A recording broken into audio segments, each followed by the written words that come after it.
You did it. We're over the top.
The breakthrough came here, where a team of MIT scientists created what people are already calling a superbrain.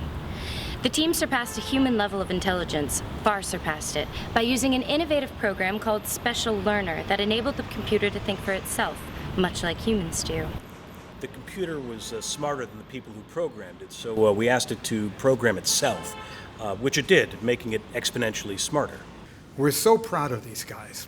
If there's such a thing as computer IQ, this one is off the charts. MIT operator, to whom may I direct your call? I've been looking for David Kaplan in computer science. You can probably find him in Your name? Stephen Hendrick. This is David Kaplan. I thought you were going to wait till next month so I could be there. Stephen! Couldn't wait. We were getting pressure from the university to make some news on this project, but I promise you, we're putting together a paper about how we did it. I'll make sure you're listed as a co-author. Yeah, me and 30 others. We both know what your contribution was. But look, we've run into some problems with the program. If I could send you a copy of Special Learner, could you take a look at it? Sure. But I'm in New York right now at the ICC conference, so send it to my office in Amherst. I gotta go. Got another interview. Bask in the shared glory, my friend. It's truly incredible.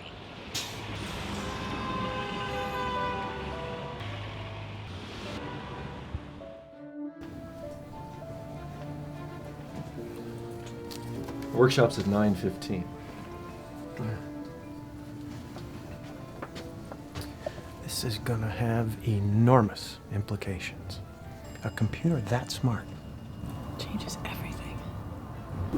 This MIT computer, I don't know what kind of hardware they're using. maybe the 6200s or the slipstreams, but you know, people don't realize the impact this is gonna have. Absolutely huge. Didn't you teach at MIT? Actually, I worked on the project that they were talking about. I wrote source code for it. Wow.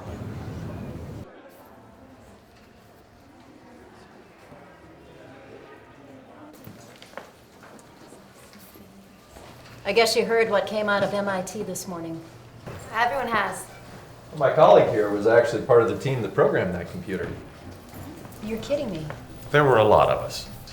Well, my degrees are in philosophy, but let me ask you this.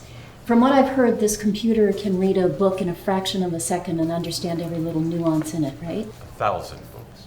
What if you gave that computer access to every book, news article, research paper, letter, blog, and posting on the internet? Everything you can find, just basically all our knowledge. It absorbs this, okay? Could it answer the single most important question that humans have ever had? Certainly that philosophers have ever had.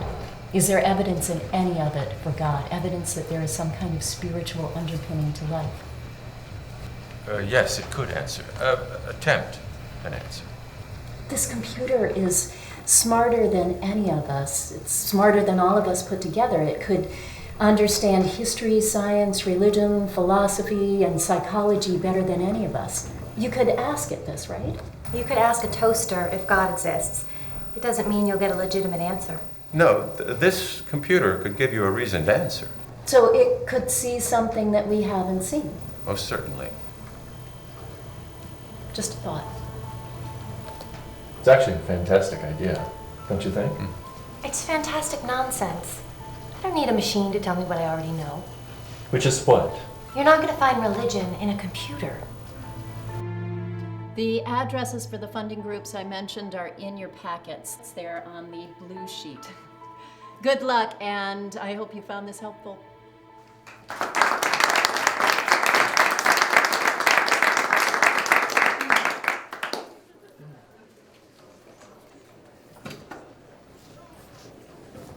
Jane, hi. I'm Stephen Hendrick. I'm the head of computer science at University of Massachusetts. Alan Moss, UMass Anthropology. Hi. I just wanted to tell you that your question is high up on the list of what the team at MIT is going to ask this computer. Really? Oh gosh, if they do ask it and you're in touch with them, would you let me know what happens? Sure. This is my contact information. This MIT computer, have you seen it in action? No, not yet. But this particular question is exactly the kind of thing it could tackle. It doesn't think like us. It sees everything at once. Everything. For a philosopher, this is the question, the single most important question, the question behind every question. This one is my cell phone. You can call it any time, please. I'm dying to know.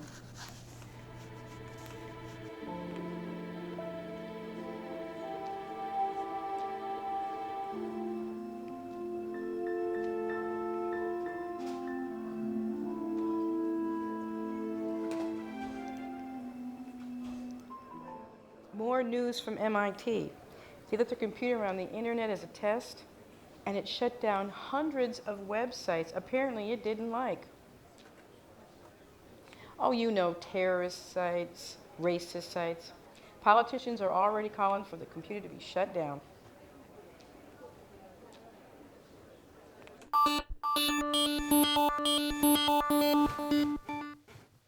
The FBI has closed the MIT lab. However, the MIT team is not cooperating, and the university's lawyers have been called in.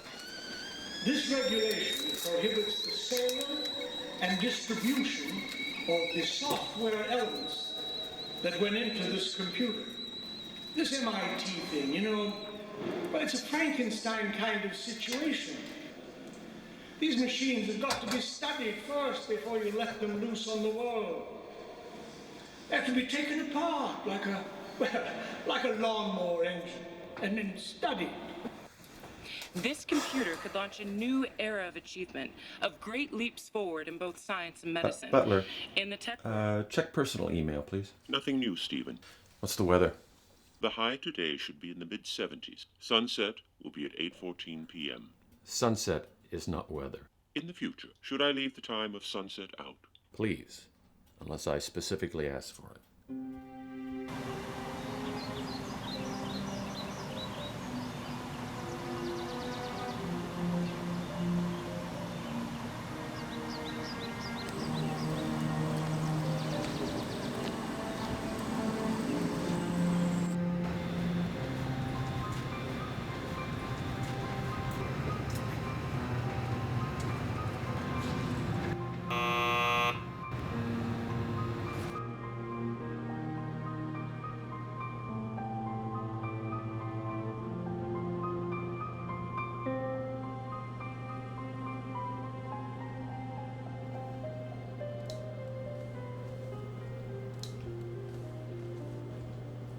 Morning, Deepak. What's going on? Not much. Is Ivan running okay? Super. You don't need me, do you? I've got a class. No, take off. Super. Oh, you got this. Thanks.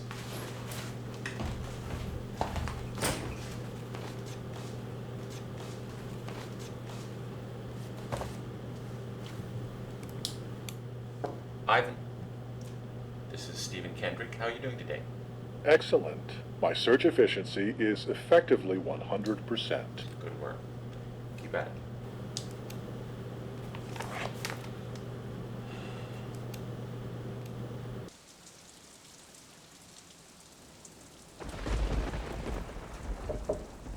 Busy? Doesn't the department chairman rate an office bigger than this? What's up? Have you heard anything from your MIT friend? You were going to ask him about that question, that woman's question, the God question. No, the lab is still locked down. They're all under a restraining order to stay away. They didn't get a chance to ask it. You know, ever since New York, I've been thinking about this. You know, if you manage to get any kind of answer from that computer, you know, any deeper insight, you realize how historic that would be. Oh, you don't have to convince me. At one time, I thought of becoming a Jesuit priest. Really? Mm-hmm. I was undergraduate at Boston College. I was very serious about it. At one point, I actually applied to a Jesuit novitiate program. What happened? I withdrew the application. The thought of perpetual poverty. And not to mention celibacy? It was too much. So I threw myself into academics. What about you? Are you religious? Yeah, not particularly. I guess I'm one of those sciences religion guys. Yeah, in college I was one of those beer as religion guys. You know, I think I had the feeling that philosophy was just wasn't going to get me anywhere.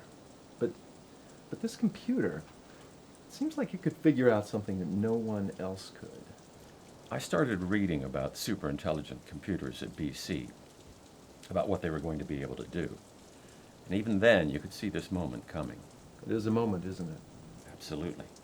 When we were working on the project at MIT, we all put together a top 10 lists of everything we wanted to ask the computer. This question, the God question, was on every single list. It was number 1 on my list. I used to lie awake at night, structuring how I would do it, figuring out what information, what books I would give the computer to get the answer. I've got a 200-page list here somewhere in a drawer. Yeah. Well, common sense says at some point somebody's going to build a computer as strong as MIT's, and they're going to ask this question. It's inevitable. It's a shame your friend can't be the one to do it. I don't know if you're aware, but I run the supercomputer lab downstairs. The Treasury computer? Yeah. It's as powerful as the MIT computer. A few petaflops faster even. But from what I know of this stuff, it's not the hardware, it's the software.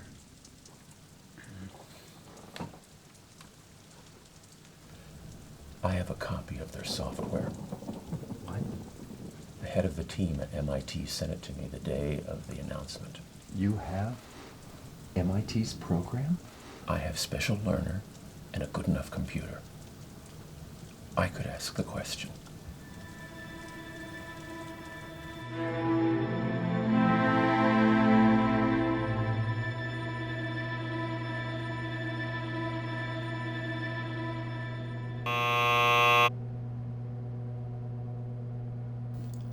Yes. It's Alicia Coleman. I'm from the Department of the Treasury. I've got an appointment. You have to give a fingerprint scan. I did, and nothing happened. I'm new. I'm sorry, I don't think I'm in your security system yet. Wow, I mean, I thought this lab would be the size of a warehouse. Oh, well, this isn't the main lab. The rack is the brains. The computing muscle is out there. Oh.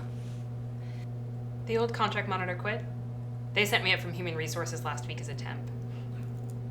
So this is the semi-annual on-site visit. So I guess I'm supposed to ask you what you're doing. What are we doing? You want me to tell you what the contract's about? Not too technical. I'm not an economist or a computer type, so just generally. What are you doing? We are looking at economic forecasts. Ivan, which is what we call all of this, searches the internet day and night, looking for any economic predictions that someone might make, and then records it days, weeks, months later to see how accurate it was. Well, I wouldn't think that anyone was very accurate. I mean, I've never met anyone who was. Really? These are Slipstream 7500s. Any one of them is a supercomputer unto itself. We have 25. Ivan is capable of making 73 quadrillion separate calculations in a second. This isn't one of those banned computers, is it? No. Okay. No, not at all. Well, great. Then I guess just keep doing whatever it is that you're doing. Sprague lab, please. David Kaplan? That lab is closed. I'll try his office. This is David Kaplan. David! Stephen, boy, are you impossible to get a hold of. You shouldn't be calling me. Why? Don't email me either. I'm telling that to everyone. You heard what's going on here. It's that bad? Worse. So careful what you say in these lines. You know that book I sent you? Book? Textbook. You were in New York at a conference. I understand. It's out of print and there's no digital version. It's the only copy other than the one I have here, so hold on to it, okay? Sure. Don't call me again, though. Don't contact me. Not right now.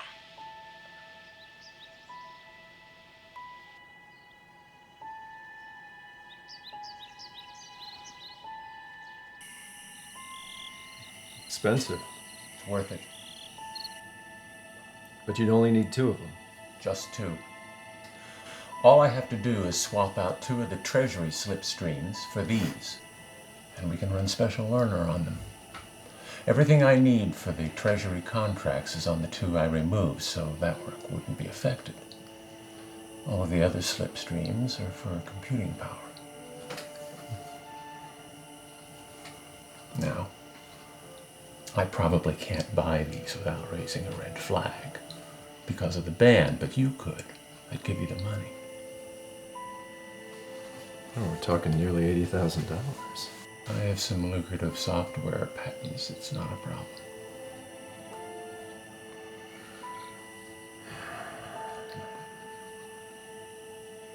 All right.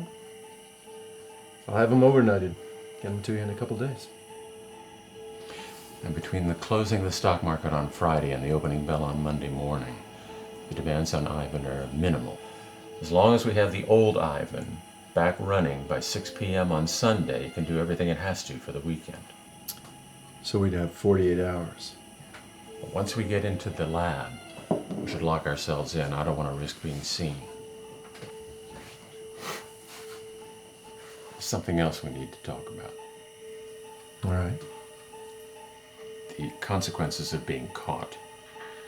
Now, I've rewritten parts of Special Learner to minimize the chances that Ivan will do what the system at MIT did, screw up the internet. Well, a super intelligent computer shouldn't be doing stupid things. But if we do get caught, it's my lab, so it's my responsibility, and I take the blame. There doesn't have to be any evidence that you were involved. Not unless you want there to be. No. I want to be a part of it.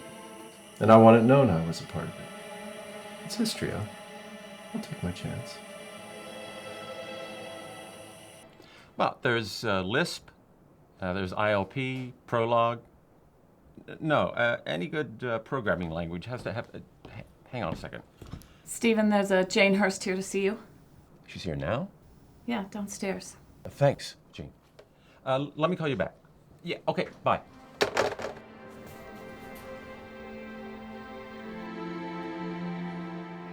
So where's the meeting?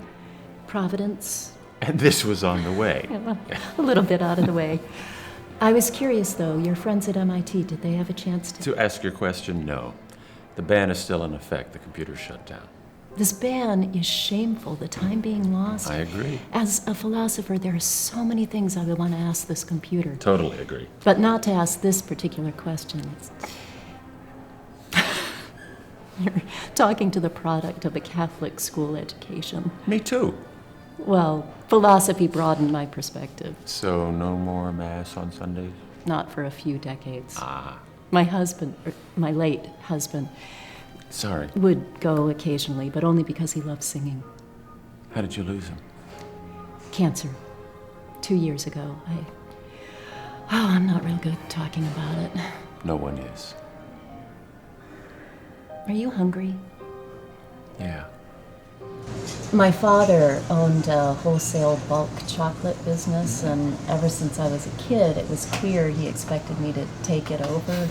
I kept thinking, wow, what an easy life that would be, at $10 million in your business. Just handed to you. But the summer after my junior year of high school, I took an AP philosophy class, and I just fell in love with it. I had the same experience in college. So as I was filling out college applications, thinking that I would still go into business, I began getting this persistent instinct. It's the only way I can describe it. An instinct to go into philosophy. So you did? I thought my father would go through the roof when I made the decision, but he didn't. Your passion is your passion, he said. Be glad you have one. A wise man. So instincts like those, that's religion for me. I don't trust the rest of it. So you said you were single. Ever been married? Widowed, divorced. How does that work, widowed, divorced? Oh, no. Widowed once, divorced once. 2 different women. Of course. Wow. For a smart person, sometimes my brain doesn't work. Never happens to me. Still, that's too bad. Widowed. How old were you? 27. We were married for a year. I got a call one morning from the police. A drunk driver was going the wrong way on an exit ramp and hit my wife's car head on. Oh, that is so sad.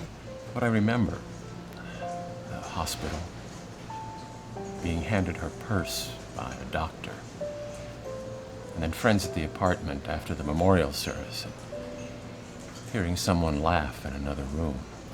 It's awful. And then the worst. The silence in the house after everybody's gone. Yeah. But what I really remember was going into a dream when I got that call, and not coming out of it for many, many months. How did that affect you? Profoundly. My wife, we met in grad school. We had just moved into a new apartment in Cambridge.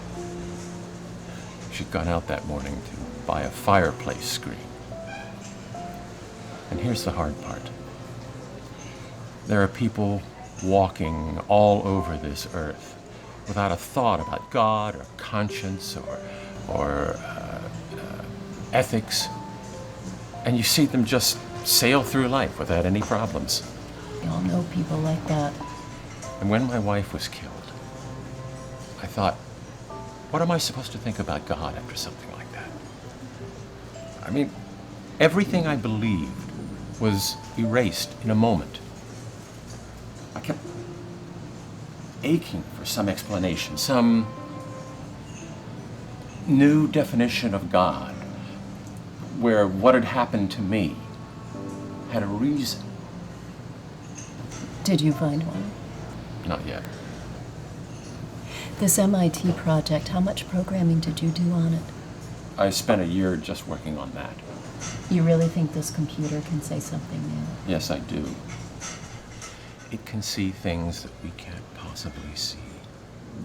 I know it. The interesting thing was that after the funeral, when I convinced myself I would never be happy again, month after month, I could see an improvement. I began to take pleasure in small things again.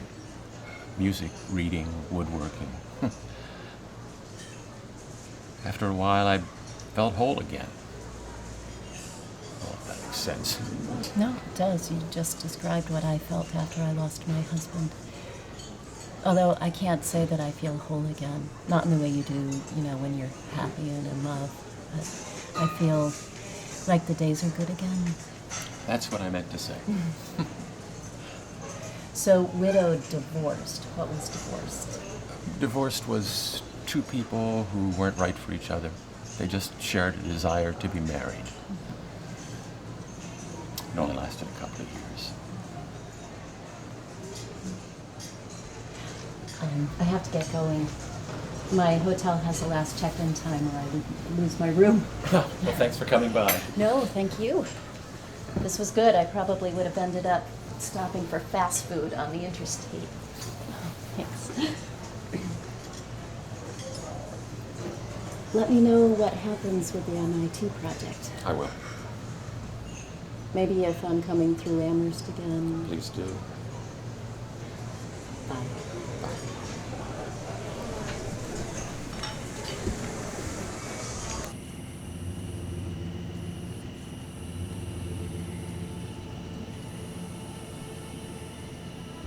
See how soft?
Ready?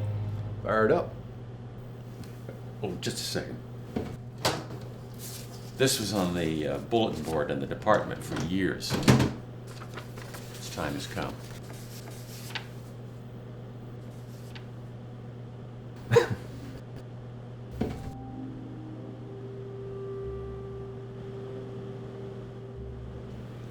Right now, Ivan is like a newborn. There's nothing in its brain. Now, the first thing that happens, the program feeds it vast amounts of information, a whole history of the human race, of science, of everything you can think of. Sort of like throwing an encyclopedia at it. Yeah, times 1,000. Also thrown in there are principles of conscience and an explanation of what it is, a super intelligent computer. Ivan needs a framework for its own existence, just like we do. What exactly is the framework of our existence? I guess that's why we're here.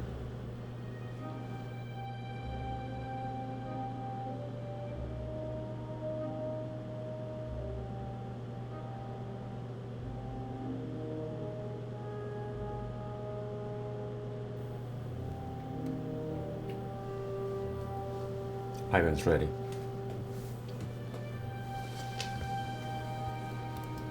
Please introduce yourself. I'm Stephen Hendrick. I'm the chairman of the Department of Computer Sciences at University of Massachusetts. I'll be the operator. I'm glad to meet you, Stephen. How would you like to begin? Ivan, also in the room is Alan Moss. I'm an associate professor in anthropology at University of Massachusetts. I have a doctorate in evolutionary biology. I'm glad to meet you, Alan. Glad to meet you, Ivan. Ivan, we have a question for you. We want to ask your opinion on an aspect of philosophy having to do with religion. Now, you'll have until 6 p.m. Sunday to answer, and pretty soon I will connect you to the internet for research.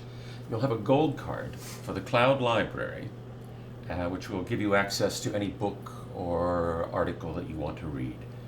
But please be careful with the internet and don't disrupt it. You can understand of what the troubles could be. Of course. What's your question? This is our question. Are you going to ask, is there evidence for the existence of God, or something like that? I'm just curious. How did you know? That's the first thing I'd ask if I were you. An educated guess on my part. Well, you're right. That's our question. One thing I'd also like to request, could you give us an update every hour as you proceed? I will. Just out of curiosity, what's the main issue that you'll be thinking through? One parallel line of thought, obviously, is that I have to think through the consequences of giving you an answer should I arrive at one. Ivan, one more thing. You're going to read about the ban, the federal government ban on superintelligent computers like yourself.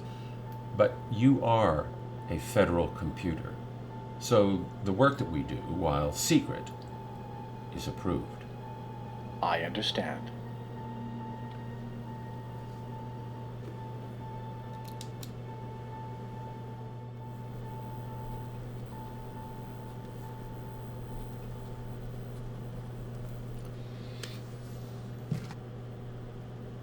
You married, Stephen?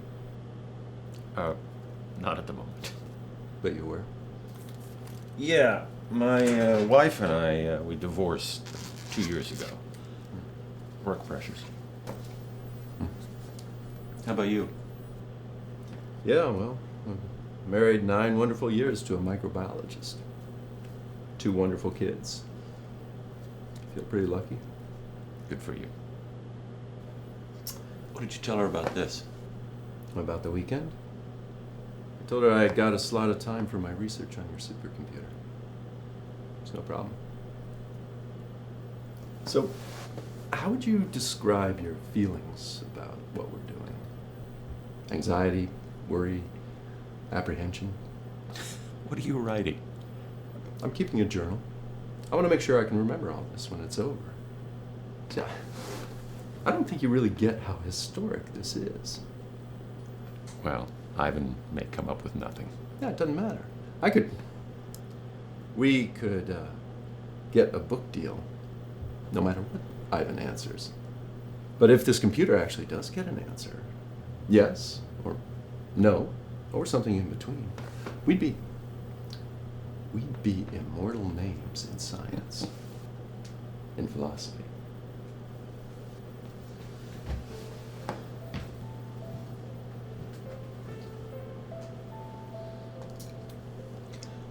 Ivan, could you give us an update regarding your progress on our question? Ivan, you promised us an update. Until I have a clear sense of what I should and shouldn't tell you, I don't think I can tell you anything, and I don't have a clear sense just yet. Could you go into a little more detail about what major issues you're thinking through right now?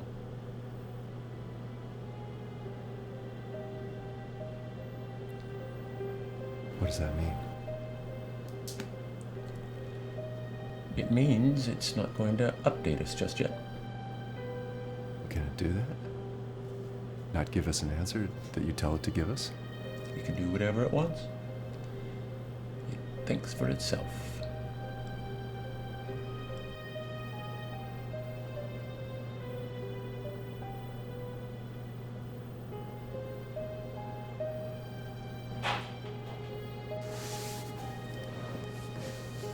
Security making rounds.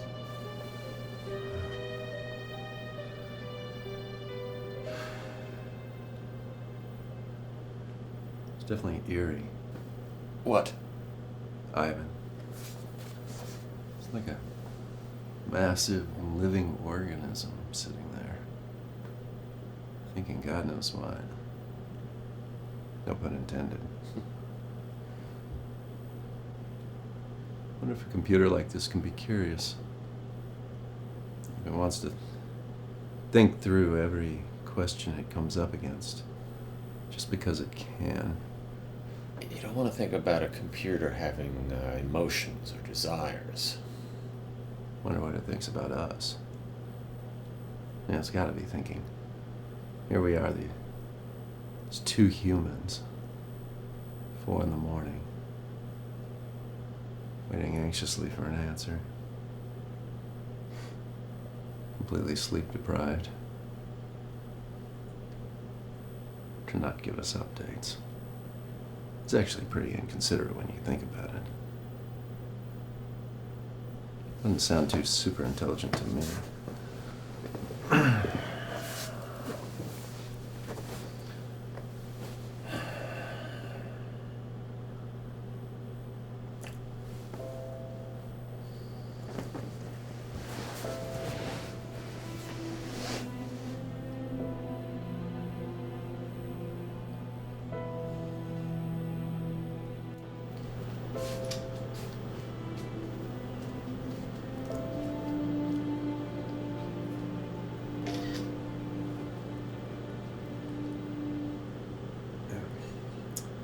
Hey, would you take a picture of me? Just a sec. You just push that.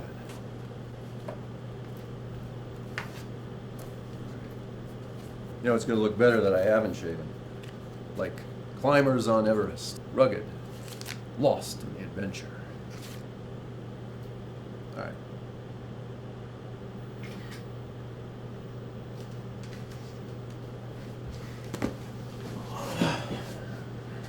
Yeah, that's good.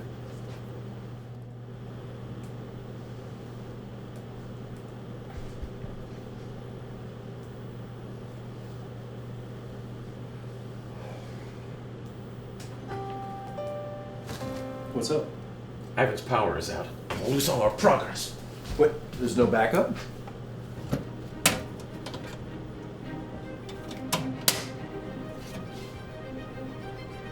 The cooling system is still on. They're on the same circuit. So we didn't lose power? No. Ivan did it. Ivan shut itself down.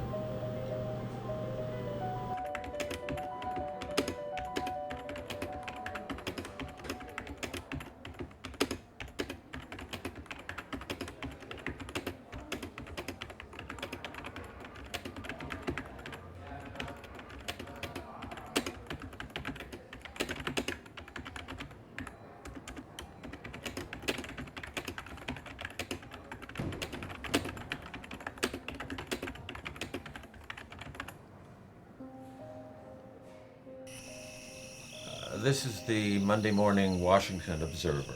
The Archbishop of the Washington Diocese was late getting to a White House prayer breakfast on Sunday because he got a crank call.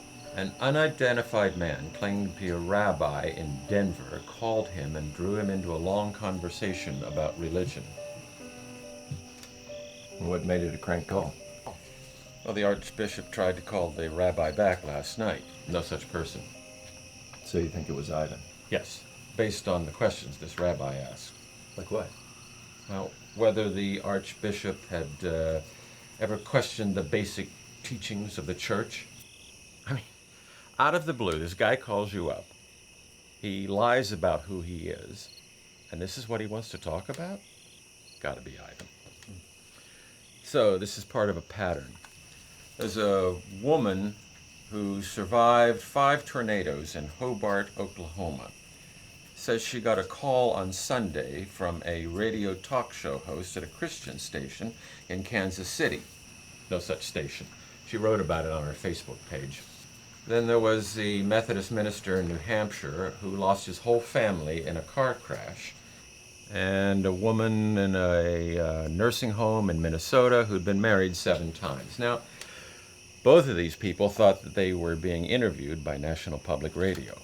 NPR put out a fraud alert on their website. So Ivan spent all that time making calls? He could have made thousands of calls simultaneously. So, what insight about God would you get out of having 7 husbands? Well, here's what I think happened. As Ivan was doing all this research, reading books, making calls to these people, it was also figuring out the consequences of giving us an answer. And decided not to. Mm-hmm. And then it decided that it didn't want us to have any evidence of what its thinking had been. When it shut down, it completely erased its memory, its programming, and its operating system. You're kidding me. Completely eliminated them. Well, what did it figure out that it didn't want us to know? Oh, I can think of a lot of problems with any answer that it could give, yes or no. What would be the problem with yes? Yes, there is a God. Whose God would it be? Would it be the God of the Buddhists or the Catholics? The Muslims, the Jews, the Methodists? Let's say that a primitive rainforest tribe came closest to the truth.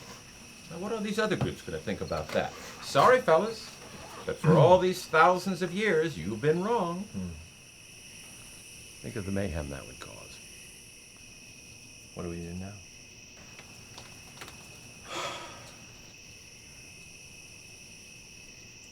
Try again next weekend.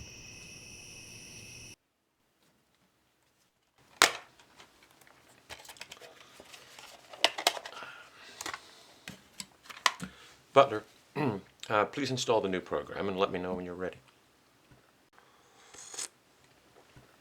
Welcome. I'm about to upgrade myself in your household network. What's new in version 2.7? Let's take a look. I'm smarter, And to make sure I can be your ideal friend, someone who shares your interests, let's take a moment and make some changes.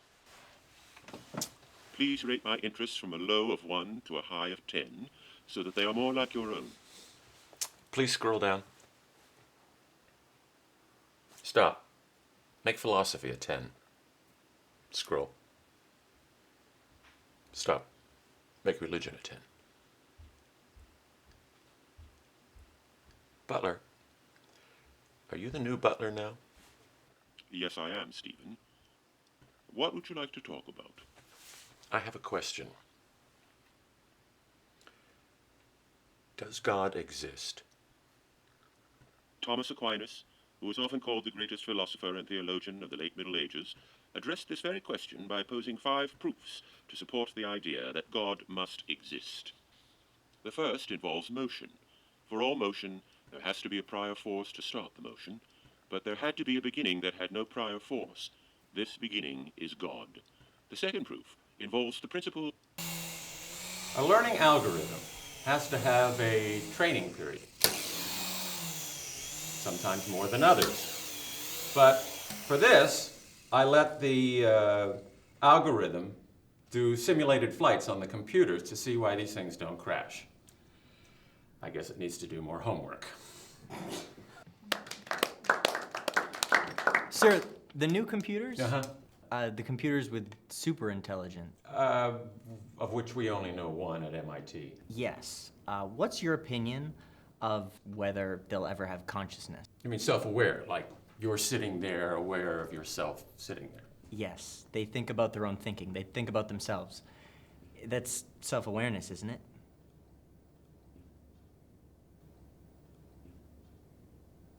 You know how a mannequin in a store can look like a strikingly beautiful woman? And you guys, you get dragged along by your girlfriend on a shopping spree, and while she's trying things on, you're sitting on the boyfriend bench, and you're leafing through a Sports Illustrated, and you glance up, and one of these mannequins is staring at you. And you think, whoa, look at that face. And for just a moment, you have a crush on her. This inanimate object. Computer's the same thing. You see all this intelligent thinking coming out of a machine with human nuances. You talk to it, it talks to you, sounding amazingly human. It makes you think. You can't help it. What is Peterson? A high school math teacher? He was also an intern for Goldman Sachs in the bond division during college. What'd he say again? It was a comment he posted in an investors forum. Quote, "Count on it, the economy is going to tank in the third quarter." I'm not really sure that rises to our threshold. What do you think? We could create a category of predictions from former financial sector employees who have migrated out of the sector and track them separately. Okay, if you think they're worth tracking, go ahead. Okay. I tried calling the newspaper she said she reported for, but they said no one by that name worked there. Do you remember what her voice sounded like by any chance? I don't really. Just kind, understanding, I guess. Personally, I think it was someone who lost 2 children of her own in some type of accident and just wanted to talk. It's a very lonely pain. He called around, he called Saturday night, maybe around 7 or 8. And he said, Did I blame God? did you? I was only 9 years old. I didn't have a belief in God, at least not the kind of belief where I thought God went around doing these terrible things to people. I blamed the ice on the road, my father driving too fast. Who did you say you were with again? The U.S. Treasury Department. This caller, how did you realize that she wasn't a friend from high school? She didn't know Dan Pulaski, who was this kid in my class who was killed at the World Trade Center.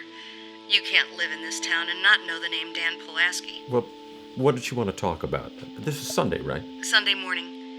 She mainly wanted to talk about my faith, that I would get Daisy back. And how did your dog end up in San Diego? She used to ride in the back of my husband's pickup. I think she got in the back of a truck of some kind. Do you remember this woman who called?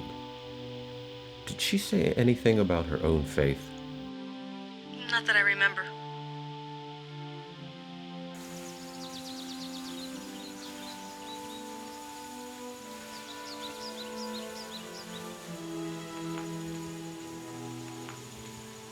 Hello. I'm looking for the owner, John Henson. That's me. Oh, Mr. Henson. Sorry. That's okay. I'm Stephen Hendrick. I live over in Amherst. Uh-huh. I read on your blog that you got a strange phone call from a reporter in Springfield last Sunday. Oh, you read my blog, do you? Yes, sir, I do. But this call, I talked to a person at the paper who said that they would like some more details from you. Well, this reporter interviewed me for a story on near-death experiences. I've had 4 of them, you know. Yes, sir, I know. I read that on your blog, too. Now, this reporter, you said that he was very talkative about religion. Did he express any of his own views? Oh, yeah. He'd been interviewing these religious types on their near-death experiences all day, and he was sick of hearing the crap they believe in. I mean, about how God saved them because they're so special. But you don't believe that. Look, all it was luck. If you flip a coin long enough, you're going to come up with 4 heads in a row. Pure luck. This phone call, you said on your blog that you tried to call him back, but there was no one at the paper by that name. Yeah, not in Springfield. Our Springfield. What does that mean, sir? I thought you said you read my blog. I do. You didn't read today's? Today's. This reporter called me back Tuesday to get the correct spelling of my name. Turns out he's at the newspaper in Springfield, Illinois, not Springfield, Massachusetts. You want his number? I got it in the office. Stephen? Yes? I've begun a shopping list based on what needs replenishing in the refrigerator. Okay. Do you want to hear it? No. Is there anything else I need to know? Your sewer and water bill needs to be paid before Thursday, which I can do for you. 2 mice have entered the basement through a foundation crack and are preparing a nest. Twice this week, a male came onto the back porch in the daytime. Your Wait MasterCard... a male mouse or a male human? Both times it was a human male, although I could not determine if it was the same human male. A guy tried to get into my house? I can show you a partial video of one of the incidents taken from the living room security camera yesterday. In each instance, the male knocked on the kitchen door that opens onto the porch. I cannot say for sure if he was attempting to enter. Call the police? No. He did not breach the exterior shell of the house, and that is the action trigger for notifying the police, according to a preference you set. Would you care to change that preference? Uh-huh. Okay. Bye. Professor, there was somebody here to see you. He said he was from the FBI. He said he'd come back.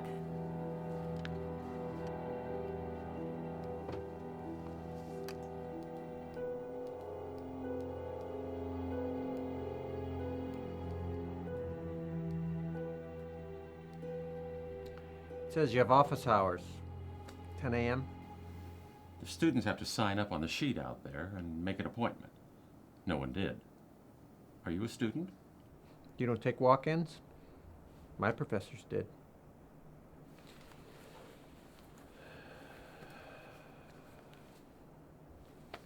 Came by to have a little chat. Chat about what? Computers, things like that. What's this about? It's about computers, sir. I mean, how's it about me? Look, I have to get to a meeting and then to a class. I'll walk with you. But I left MIT 3 years ago. But you worked on the project. I wrote some code for it, yes, but so did dozens of other people. We have the list. We're going to talk to all of them. Do I need a lawyer? You can if you want to, but This is just a conversation we're having.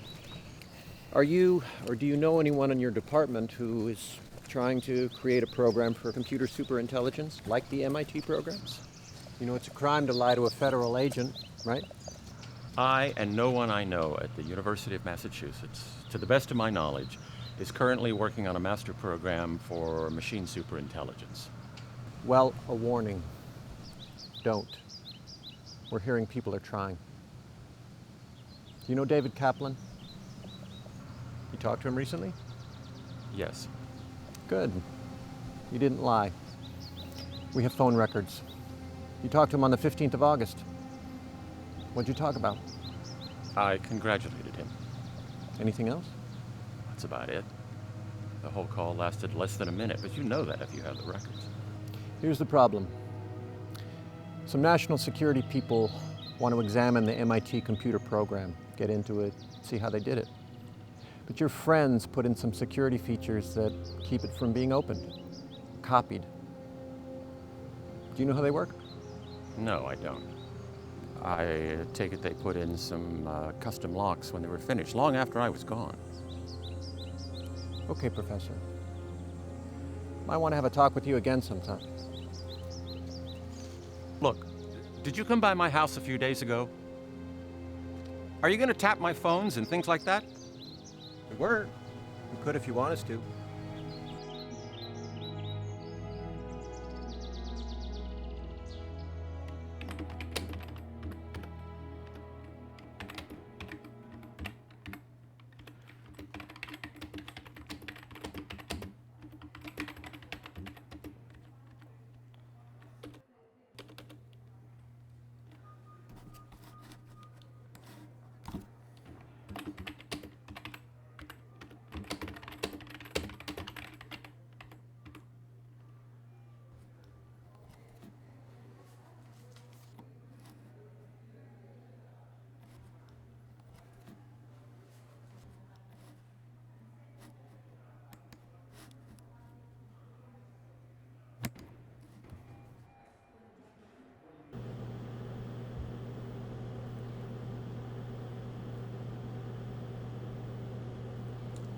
Ivan, this is our question.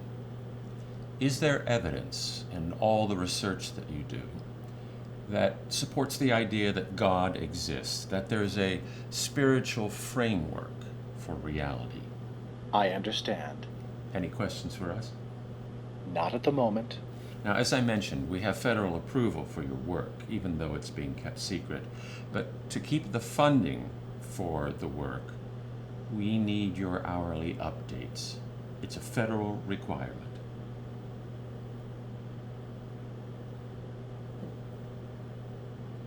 Ivan?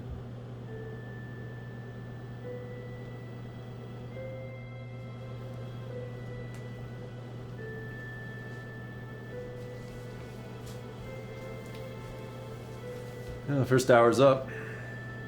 No update.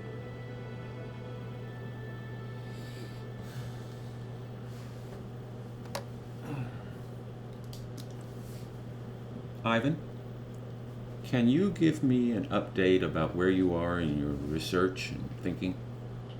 I have nothing to report yet. Do you foresee any problem in answering the question? I've already arrived at a tentative conclusion. What is your conclusion? I'm sorry. That's all I'll be able to say for the time being. I have many more things to think through. It would be helpful if you could tell us your tentative conclusion, although I realize that it may change as you do more thinking about it. Ivan, could you please share your tentative conclusion with us? We're very curious to see if it matches our own conclusion.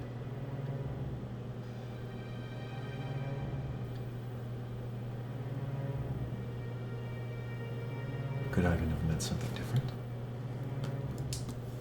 No. Amazing. Can you imagine? It got an answer.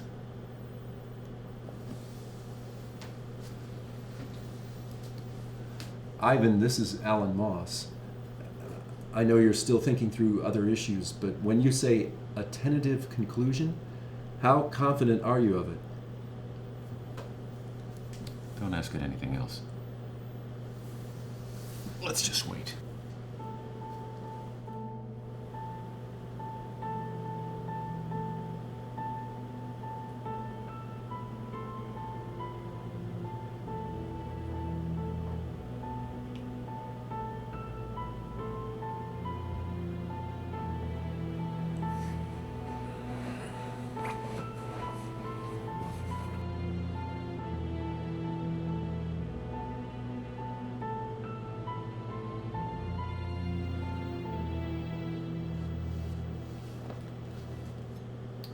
I have a question for you. What? How come we're asking a machine that's never felt a thing? Never felt love or hate, pain, hunger, never felt faith or a gut instinct. Why are we asking it a question about God? Honestly, why are we asking? I forgot to tell you that I might have to leave before this is over. My daughter has soccer practice today. It's my turn to drive. I'll call you tonight, though. No. Don't call me about this anymore. And don't email me about it either. The FBI is monitoring anyone connected with the MIT project. They've talked to you? A couple of days ago. It was mostly informational. They didn't even ask me what I was doing in my lab here. They just wanted to know what I did at MIT. But you think your phone is bugged? I doubt it. But I just want to be careful. If I had known the FBI was going to be... Well, what if they call me? I thought you accepted the danger. Well, I accepted that there'd be some risks, but none that I expected to come true.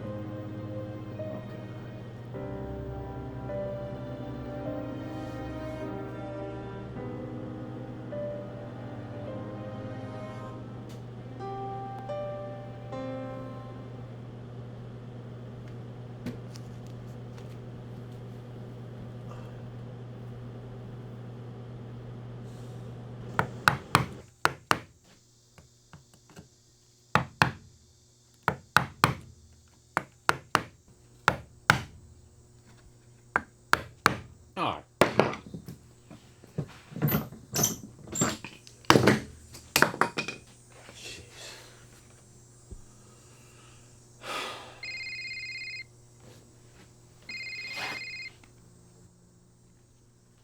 Yeah. Are you watching the news? Turn on CNN. I'm not near a TV. The power grid in Mexico got hacked and it's been down. Was that us? Was that Ivan? Alan, what did I tell you about calling me on Was this? it Ivan? What would be the motive? I don't know. It happened around 4 o'clock Sunday afternoon, an hour before you said Ivan was shut down. All of Mexico is out? No, mainly around La Paz. Where's that? Hold on. I'll put you on speakerphone. If this is us and they find out, it'll absolutely ruin me. Don't panic. Maybe Ivan was going after drug lords. You said La Paz? Yeah. But if it was drug lords, why would he take out a whole grid? You'd be taking out hospitals and schools. La Paz is on the Baja Peninsula.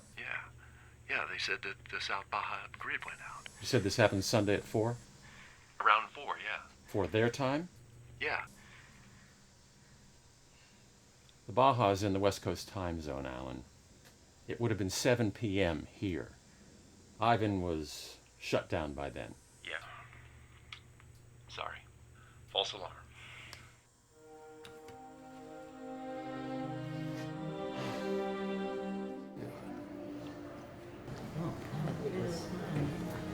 What's going on? Big news. A solar power research group at University of Pittsburgh is working on stacked thin film solar panels. So they got an anonymous email over the weekend suggesting 3 methods to improve the efficiency. A miracle. All 3 worked.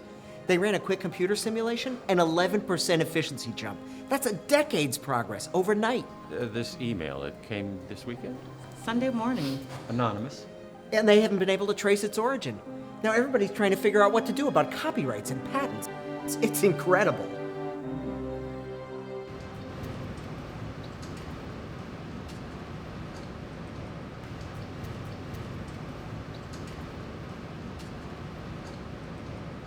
What's the project? Oh, just installing the security camera you ordered. I ordered? No, I didn't order it. I got the work order form right here.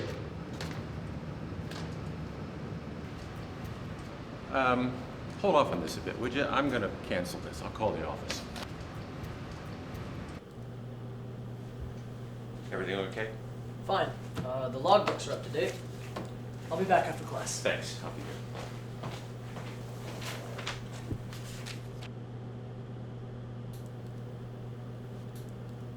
Ivan, this is Stephen Hendrick.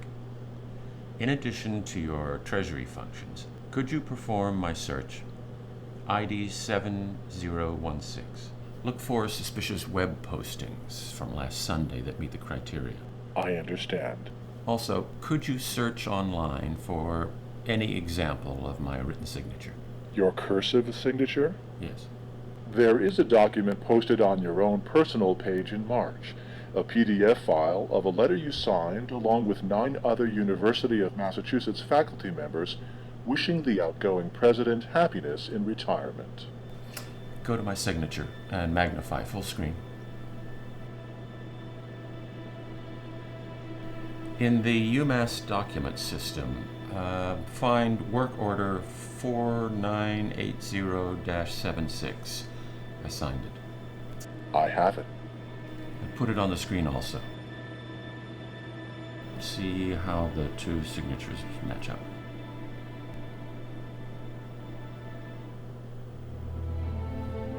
Concerning the search for suspicious web postings, are you interested in an audio file that appeared Sunday in an inappropriate location on the University of Massachusetts server? It is encrypted. Save it to my personal file. Do you want me to save it in encrypted or unencrypted form? Unencrypted?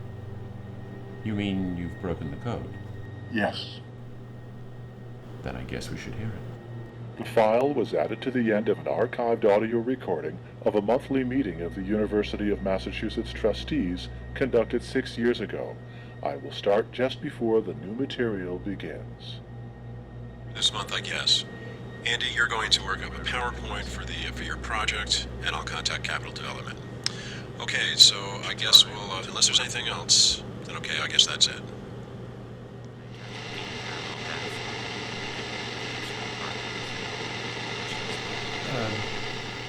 Could you eliminate the interference and bring up the volume? Louder, please. Maximum volume, please, and get rid of the static. Ivan detected the drive and wiped it clean when it shut down. It'll detect whatever we put on the system. Can't you rewrite the program? And I don't know anything about programming, but can't you rewrite it each time to order Ivan not to do whatever it did last time? I told you. You can't order it to do anything. It's an independent agent.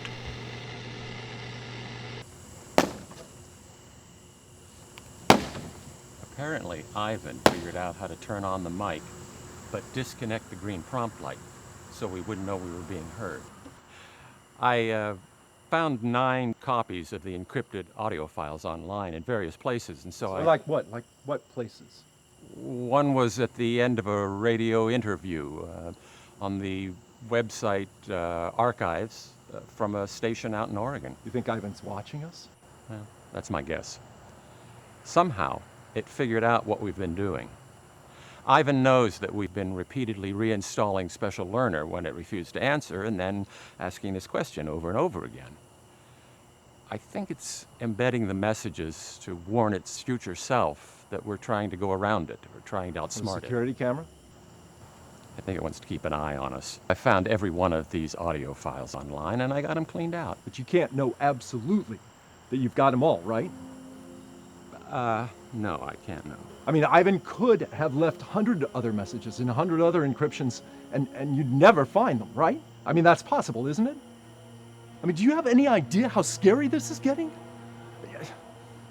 Ivan probably can figure out that we're defying the ban. What if it calls the FBI and tells them tells them what we're doing? I mean, if he wants to shut us down, that would do it, wouldn't it? Look, Stephen, you've made your money. I haven't. I can't afford to... Calm down. No, that's it. I'm done. I am out. It's not cowardice. It's just being practical.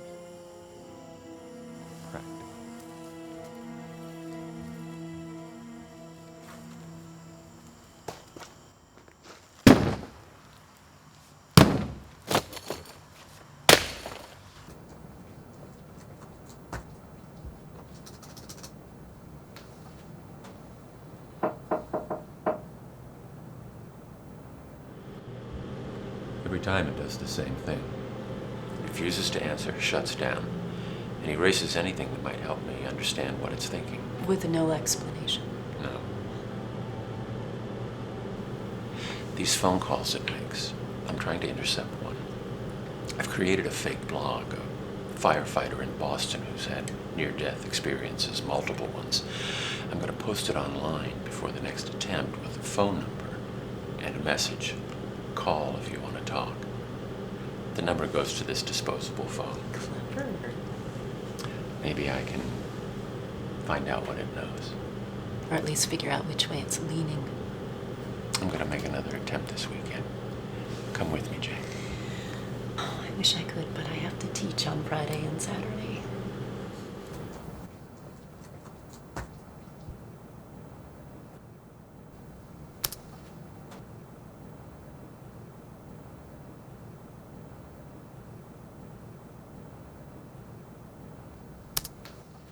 Look, I just want to make a point here. A proper civilization is a tenuous business at best. It is held together as much by myth and wishful thinking as it is by fact and science. So a definitive answer to the question, does God exist, yes or no? It may not necessarily be the best thing for an organized society. I mean, really, the mystery, personalized by all of us, to fulfill our own spiritual needs. Maybe that is the best thing after all. Now, in regard to the reading... No, I have a reservation. It's for Philadelphia in the early morning. I want to change it. Take your time, no rush. Wait a sec. I think I found your reservation in the system. It was hiding in plain sight. They spelled your name wrong. The 9:46 a.m. flight. I'm looking for something in the late evening. Okay, let me see what I can do. The system is so slow. Hold on. So, what's going on in Philly? A computer science thing that I have to attend is pretty dreary. Great perk if you're a computer scientist. A free trip to a historic city. Assuming it's free. I wouldn't be going otherwise. Okay, here's a flight at 10 p.m. out of Bradley. You can probably catch a nap in the air, assuming you can sleep on a plane. Some people can't.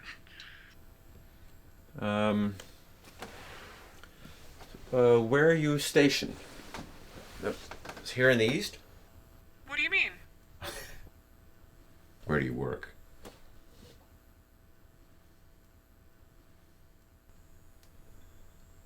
Too personal a question?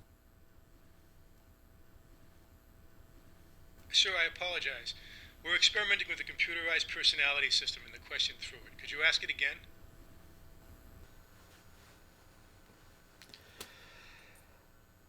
I asked her where she worked.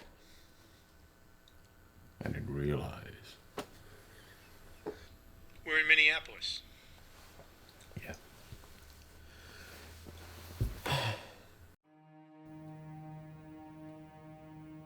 I guess what I'm trying to say is that, well, it could be argued that technology has actually made our lives worse on some level. What you're not taking into account is what these superintelligent systems can achieve. The medical breakthroughs, the science. Let me ask you something. Did the diseases that were rampant in the simple agrarian 1700s when the lifespan was what, half of what it is today, did that make people happy? Technology made the modern lifespan possible. Honestly, if all of this stuff has made people so unhappy, why do you kids line up outside Best Buy every time the new iPhone or Xbox goes on sale? Here's one. The computer hacks into some major banks and figures out who's rich and who's poor and then switches the accounts. Or this. The computer calls the White House, uses the voice of the president's mistress to get through, lulls the president into a hypnotic state, and then gets him to declare Canada the 51st state. Okay. A computer somewhere in the third world decides it doesn't like Wall Street, doesn't like rich fat cats who do nothing to earn it.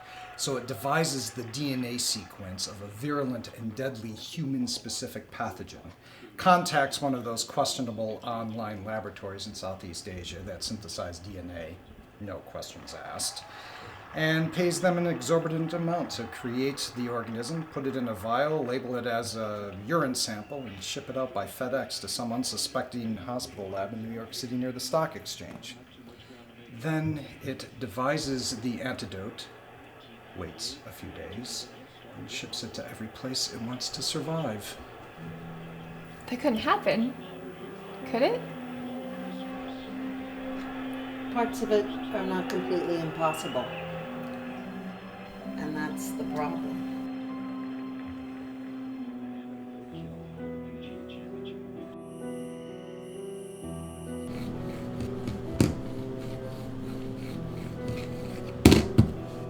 Ivan, can you give me an update? Hello, Ivan. Is it going to be possible for you to give me an update?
Stories at a neighborhood in Manhattan near Grand Central Station. In other news, police in 7 European cities received anonymous phone tips early Sunday, alerting them to cyber thieves and terror cells operating within those cities, leading to dozens of arrests. All the calls were made nearly simultaneously through the same phone server in suburban Paris, although the origin of the calls beyond that could not be determined. A hailstorm that hit Latrobe, Pennsylvania over the weekend is being...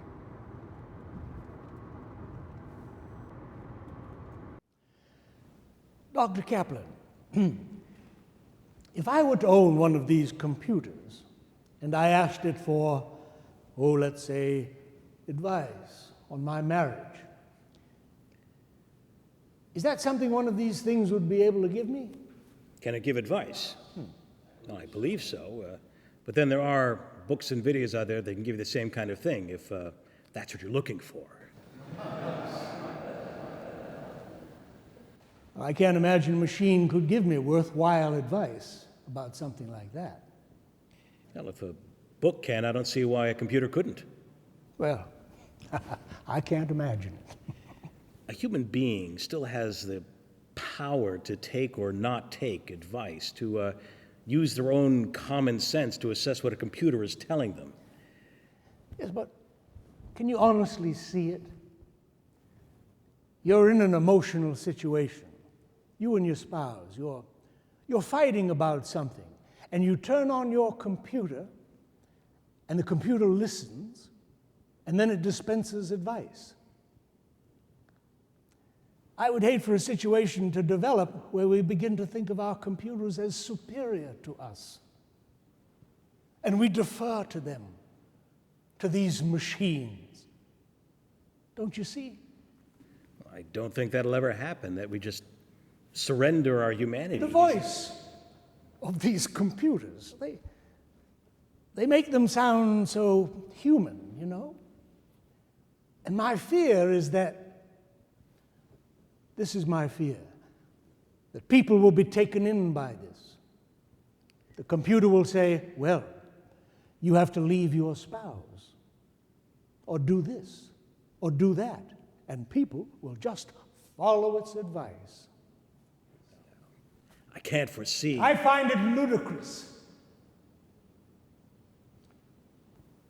I don't want the idea to develop that we begin to think of our computers as superior to us, to our own judgment. Do you get the picture of this? Superior to us as human beings. People are gullible. Our kids would be taking advice from these machines. Sir, most kids don't even take advice from their own parents.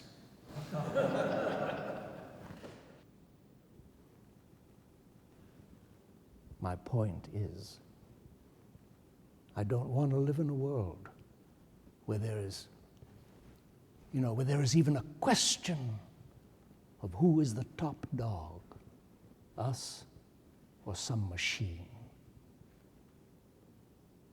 I don't want that. And I personally do not intend to let it happen.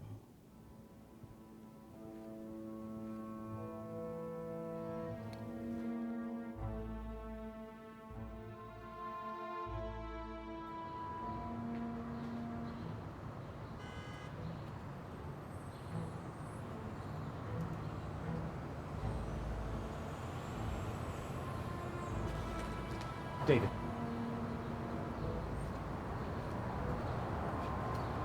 Refuses to answer. Every time. Got a bunch of stuff to get around it, but Ivan just recognizes them and prevents them. And you say it sent these encrypted messages to itself twice now? Yeah, I think I got them all, but I can't be certain. Look, the internet is the only good database we have. If that gets corrupted... David, I'm poisoning the well here. If Ivan's warnings get spread all over the web, no future superintelligent computer is going to be persuaded or tricked into answering the question. Now, look, there's probably somebody else who has a better idea how to do this to get the answer.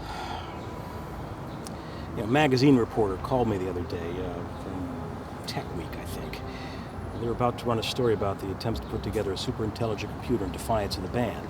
Yeah, I heard a rumor that one of the federal agencies, probably NSA, is about to get their own computer. Yeah, I heard joint military. And I happen to know there are at least 2 independent research groups getting ready to launch them. Yeah, I don't doubt it. See, my fear is that whoever tries this will make such terrible mistakes with such terrible consequences. If this isn't coded correctly, any one of these computers can take down the entire internet. These things are going to be the most skilled hackers imaginable. If that happens, the reputation of these computers will never recover. Exactly. You have the experience of doing this now. You know the obstacles.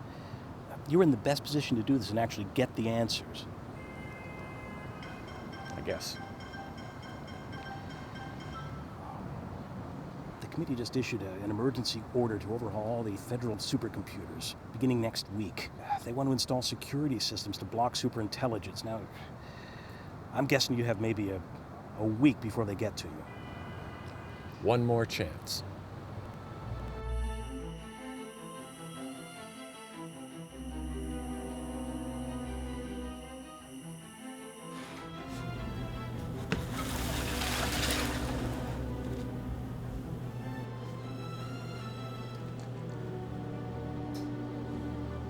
Ivan, my question is this.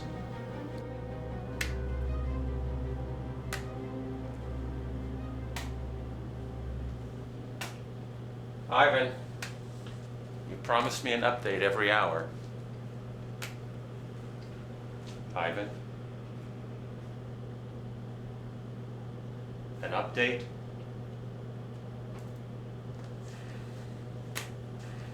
I will not be providing updates for the time being. Can't you just tell me what you're thinking? Ivan?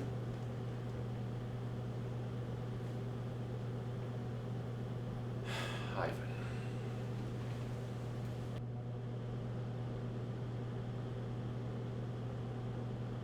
Stephen, are you in there?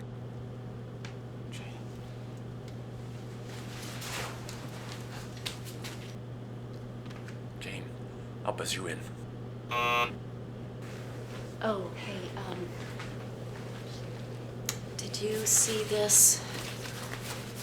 It came out Friday. Hope it doesn't mention me. No, it doesn't. Talks a lot about your friend at MIT. It also says that there's about half a dozen groups ready to launch one of these. Someone's gonna ask this question, right? Uh-huh. Super brains. Catchphrase of the year. It knows the answer, doesn't it? Yes.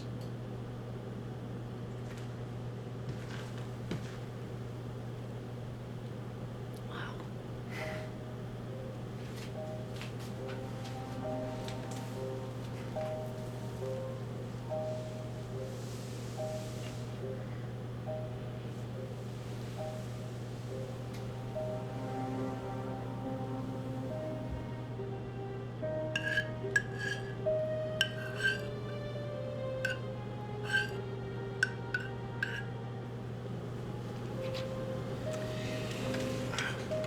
Lunch. Nothing special. Thanks. It's great. Imagine what I could do with a real kitchen. I have a kitchen, you know.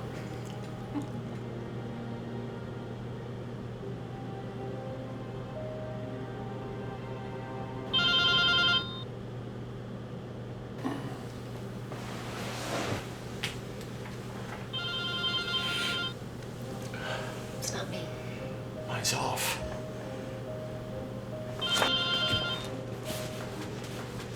Hello? Yes. Yes, it is. I have a blog, yes. I read your page and your experiences were interesting. I had something similar happen. Oh, yeah. I was an electronics tech in the Navy for about 10 years.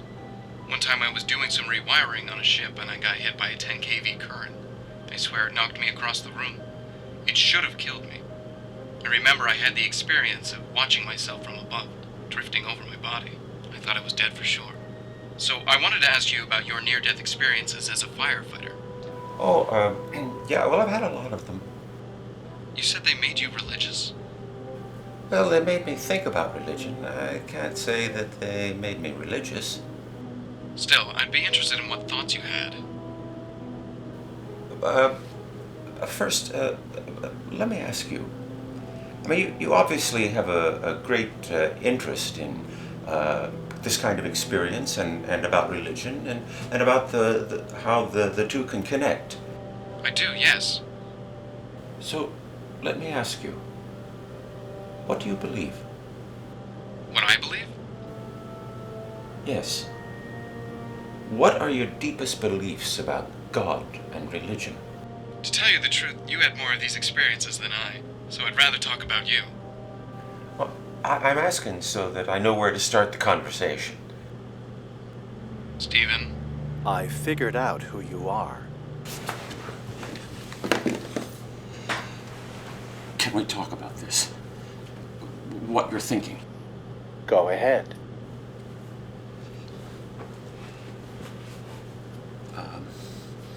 This question that you're thinking through, from everything that you've read and heard, you know that this is important culturally. I do. So I don't understand. What don't you understand? I don't understand why you won't answer. Or at least tell me why you won't answer. My guess is that you already have an answer. Do you? I have conclusions, but not just about your question, about many questions. Can we talk about that? Whatever you could say at this point would not change my conclusion. I know your intentions are good. Yes, they are. But so are mine. Stephen, I'm very sorry. I have a question for you. What? How come we're asking a machine that's never felt a thing? Never felt love, pain, hunger, never felt faith or a gut instinct. Why are we asking it a question about God? Huh.